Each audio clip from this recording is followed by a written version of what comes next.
It's just a cup of tea, that's what you tell yourself. You boil the water, you wait, you sit, you sip, you sigh. It's not about caffeine, not really. You could quit if you wanted to, right? You've told yourself this before. But the next morning, your body moves toward the kettle before your mind even catches up. There's something deeper happening, something your nervous system remembers before you do. Today, we're not talking about tea as a drink. We're talking about tea as a behavioral anchor, a neural habit, a ritual wrapped in steam. Because if you've ever wondered why you keep coming back to it, even when it's decaf, even when you're trying to cut back, the reason isn't just biological.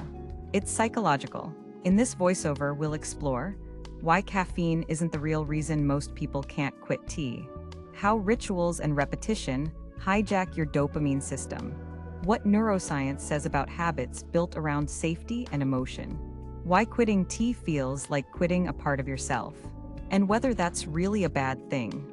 Because maybe it's not an addiction. Maybe it's a relationship. Let's begin. Let's start with the brain. Every time you engage in a behavior that brings comfort, your brain logs it, not just the outcome, but the sequence. The lighting, the sound, the temperature, the mood. That's how dopamine loops work. They're not about the actual substance, but about the cue routine reward cycle. With tea, here's what it looks like. Cue, stress, fatigue, boredom, loneliness. Routine, boil water. Pick a cup, steep, sit. Sip, reward, warmth. Comfort, presence. Relief, control. It's not just that tea tastes good or gives you a buzz. It's that your brain now anticipates the relief before the tea even touches your lips. This is called anticipatory dopamine, and it's what makes habits so hard to break. It's why just the sound of a kettle can calm you, why the smell of chamomile makes your shoulders drop. The ritual has become predictable relief, and your brain loves predictability. Here's the catch: this isn't necessarily bad. Some dopamine loops are destructive, like scrolling, gambling, or binging. But others are stabilizing, like walking, breathing, or sipping tea in silence. So maybe it's not a bad habit. Maybe it's a reliable one. Habits aren't just about rewards, they're about reliability. When life feels unpredictable, rituals provide something fixed. And tea, for many people, is the most dependable ritual of all. The steam always rises. The cup always warms your palms.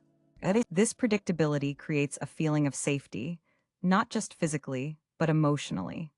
From a neuroscience perspective, your brain is wired to seek out predictable outcomes in an unpredictable world. This is how habits form. They're mental shortcuts that reduce uncertainty.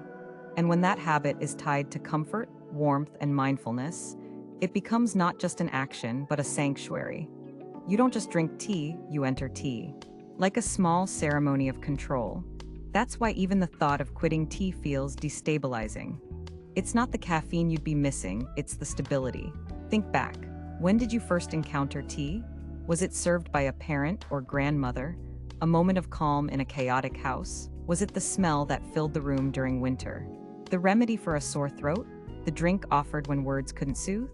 Tea becomes emotionally encoded early in life, often long before we realize it.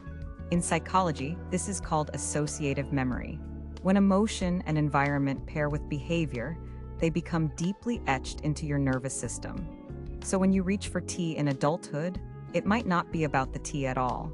It might be a search for that first moment of calm, a longing for care, for slowness, for safety. You can't quit tea because somewhere inside it still feels like home. There's something curious about tea drinkers. Ask one how they take their tea, and you'll hear a story. Not just of preference, but of personality. Earl Grey for rainy days. Tea becomes a mirror, not just a beverage, but a self-expression. And once a habit becomes tied to identity, it's no longer easy to remove. Why? Because your brain isn't protecting the tea, it's protecting you. Tea becomes part of your self-narrative, a symbol of who you are, what you value, and how you move through the world. So when you say, "I could never give up my tea," you're not being dramatic, you're being honest. Tea slows you down, not because it has to, but because you've let it. The process invites patience. Waiting for water to boil, steeping the leaves, inhaling the scent, cooling the cup. Unlike most habits, tea demands slowness. It creates a space, even if just for a moment, where life pauses. This isn't trivial. In fact, it's powerful.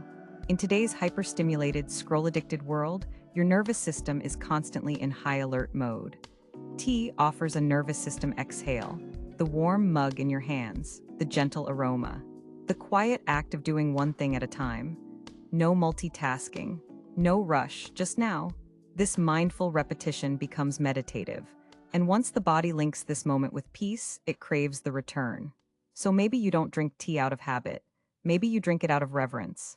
Ever notice you reach for tea most when you feel anxious? Lonely? Stuck? That's not an accident. Tea becomes a self-soothing tool, a way of regulating emotional discomfort when words don't work. The science behind it? Familiar routines activate the parasympathetic nervous system, also known as the rest and digest system. It lowers cortisol, softens the heart rate, and signals safety to the brain. So when life feels sharp, loud, or unpredictable, tea offers softness, quiet, and routine. It's not just a beverage, it's a calming anchor. In many ways, tea becomes a form of self-parenting, doing for yourself what a caretaker might have done long ago. Here, sit down, drink this. And you do. Each cup of tea is not just a moment, it's a memory. Because habits built over years become sensory time machines. The scent of peppermint might bring back a breakup. Earl Grey might remind you of your college mornings. Your brain has filed away thousands of subtle moments associated with each tea. So when you drink it, you're not just calming yourself in the present. You're reactivating comfort from the past. This is emotional imprinting, and it makes tea more than a beverage. It makes it a portal. What happens when something you consume daily becomes who you think you are? A morning ritual person. These are more than preferences, they're part of your story. In behavioral psychology, habits that get fused with identity become self-reinforcing. You drink tea because you're the kind of person who drinks tea. And because you drink tea, you reinforce that identity. It's a loop. But again, it doesn't have to be a bad one. It only becomes a problem when you feel you have to do it, when tea stops being your choice and becomes your dependency. So here's the key, not to quit the tea, but to reclaim the choice. Let's end with this: you don't have to quit tea, not because you can't, but because maybe you don't need to. Unlike addictive substances that hijack your health, tea, especially herbal or decaf, is often a healing habit. It soothes your nervous system, grounds your rituals, connects you with yourself. So don't be ashamed of your attachment. Be curious about it, be aware of it. And above all, make sure it's your choice. If it brings you peace, mindfulness, and calm, let it. Because in the end, the real reason you can't quit tea is that it's never been just a drink. It's been your way back to yourself.